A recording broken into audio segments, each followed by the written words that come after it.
Bonjour, je m'appelle Cécile et je suis responsable RSE chez OB depuis 3 ans et demi. Bonjour, je m'appelle Ninon, je suis chargée de mission RSE chez OB depuis 1 an.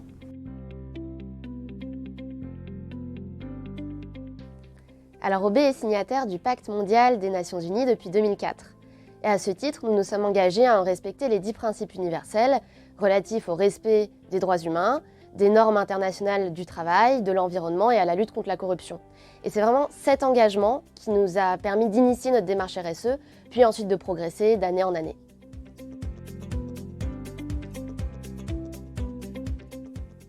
Alors aujourd'hui, la stratégie RSE de OB s'articule autour de 3 grands axes. Premièrement, réduire notre impact environnemental.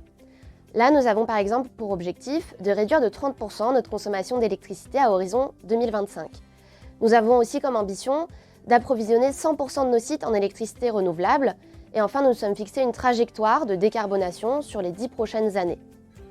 Deuxième axe, être un employeur responsable.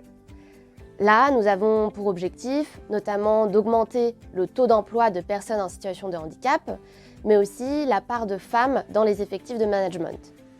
Troisième axe, être une entreprise éthique et citoyenne, où nous ambitionnons d'augmenter le nombre de collaborateurs sensibilisés et formés au RGPD et à l'anticorruption, mais aussi à poursuivre nos actions de mécénat.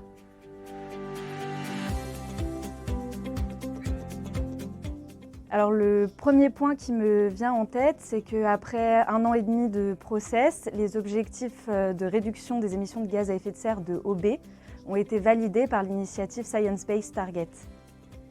Le deuxième point qui me vient en tête, c'est l'organisation d'un Digital Cleanup au début de l'été pour sensibiliser les collaborateurs aux impacts du numérique. Lors de cet événement, nous avons organisé des sessions de nettoyage des boîtes mail et nous avons clôturé cet événement par un quiz sur les bonnes pratiques qui ont été partagées.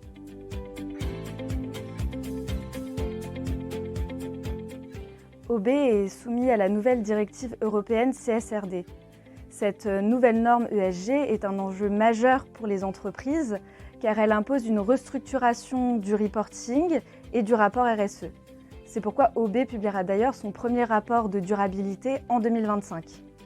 Dans cette continuité, OB souhaite renforcer l'intégration de sa politique RSE au sein de sa stratégie d'entreprise tout en développant sa démarche numérique responsable.